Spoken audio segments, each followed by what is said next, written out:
চীনের একটি technology company এমন একটি উদ্ভাবন বাজারে আনতে প্রতিযোগিতায় নেমেছে যা বিশ্বের প্রথম গর্ভধারণ রোবট হতে পারে।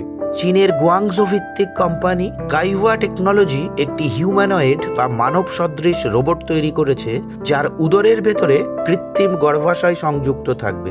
চীনা সংবাদ মাধ্যমের তথ্য অনুযায়ী এই রোবটটি 10 মাস ধরে ভ্রূণ ধারণ করতে এবং শেষে একটি শিশুর জন্ম দিতে সক্ষম হবে। মানব গর্ভধারণের শারীরিক ও মানসিক চাপ এড়াতে ইচ্ছুক ব্যক্তিদের জন্য এটি গর্ভধারণের একটি বিকল্প ব্যবস্থা হিসাবে উপস্থাপন করা হচ্ছে। এই রোবটটির দাম প্রায় 13,900 মার্কিন ডলার বা ভারতীয় মুদ্রায় প্রায় 12 লক্ষ টাকা হওয়ার কথা। এই ঘোষণার পর সোশ্যাল মিডিয়ায় ব্যাপক আলোচনা শুরু হয়েছে। নৈতিক উদ্বেগ থেকে শুরু করে বন্ধ্যাত্বে ভোগা মানুষদের জন্য আশাব্যঞ্জক সম্ভাবনা হতে পারে। সম্প্রতি চীনা গবেষকরা GEAR নামে বিশ্বের প্রথম কৃত্রিম বুদ্ধিমত্তা চালিত প্রজনন রোবট উপস্থাপন করেছেন, যা স্বয়ংক্রিয়ভাবে চলাচল ও পরাগায়ন করতে সক্ষম।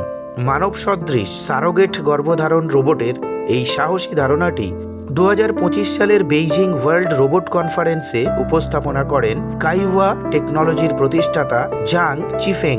চিফেংয়ের মতে এটি কেবল একটি ইনকিউবেটর নয়, বরং এটি একটি পূর্ণাঙ্গ মানব সদৃশ রোবট যার পেটে কৃত্রিম গর্ভাশয় থাকবে এবং যা নিষেক থেকে শুরু করে প্রসব পর্যন্ত পুরো প্রক্রিয়াটি অনুকরণ করতে সক্ষম। এই উদ্ভাবনের মূল প্রযুক্তি হল কৃত্রিম গর্ভাশয়, যেখানে ভ্রূণ কৃত্রিম অ্যামানিওটিক তরলে বিকশিত হয় এবং একটি নলের মাধ্যমে পুষ্টি গ্রহণ করে, যা প্রাকৃতিক গর্ভধারণের অনুকরণ। কাইওয়া টেকনোলজির প্রতিষ্ঠাতা ডক্টর ঝাং চিফেং জানান, এই প্রযুক্তি ইতিমধ্যে পরীক্ষাগার পর্যায়ে পরিপক্ক হয়েছে। এখন এটিকে মানব সদৃশ রোবটের সঙ্গে একীভূত করা দরকার, যাতে গর্ভাবস্থায় মানুষ ও রোবটের মধ্যে বাস্তব মিথস্ক্রিয়া সম্ভব হয়। প্রাণীর ওপর পরীক্ষায় কৃত্রিম গর্ভাশয় আশাব্যঞ্জক ফল দেখিয়েছে। 2017 সালে ফিলাডেলফিয়ার চিলড্রেন্স হসপিটালের গবেষকরা একটি অকাল জন্ম নেওয়া মেষশাবককে বায়োব্যাগ নামের একটি স্বচ্ছ ভিনাইল থলিতে সফলভাবে লালন পালন করেন। এতে উষ্ণ লবণাক্ত কৃত্রিম অ্যামিনিওটিক তরল ছিল।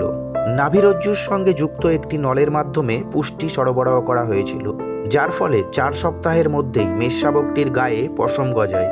2025 সালের ওয়ার্ল্ড রোবট কনফারেন্সে আরেকটি উল্লেখযোগ্য উদ্ভাবন ছিল বিশ্বের প্রথম AI চালিত প্রজনন রোবট, যা কৃত্রিম বুদ্ধিমত্তা ও জীব প্রযুক্তিকে একত্র করে ফসল প্রজননের বিপ্লব ঘটানোর লক্ষ্য নিয়েছে। চীনা একাডেমি অফ সায়েন্সের জেনেটিক্স অ্যান্ড ডেভেলপমেন্ট বায়োলজি ইনস্টিটিউটের গবেষকদের নেতৃত্বে এই দলটি জিন সম্পাদনার মাধ্যমে পুরুষ বন্ধা ফুল তৈরি করেছে, যার ফলে রোবটটি দক্ষতার সঙ্গে হাইব্রিড বীজ উৎপাদন করতে পারে। GEAR ইতিমধ্যে পুরুষ বন্ধা সয়াবিন ব্যবস্থা উন্নয়নে ব্যবহৃত হয়েছে, যা চীনের হাইব্রিড প্রজনন সক্ষমতা ও ফসল উৎপাদন বাড়াতে সহায়ক হতে পারে।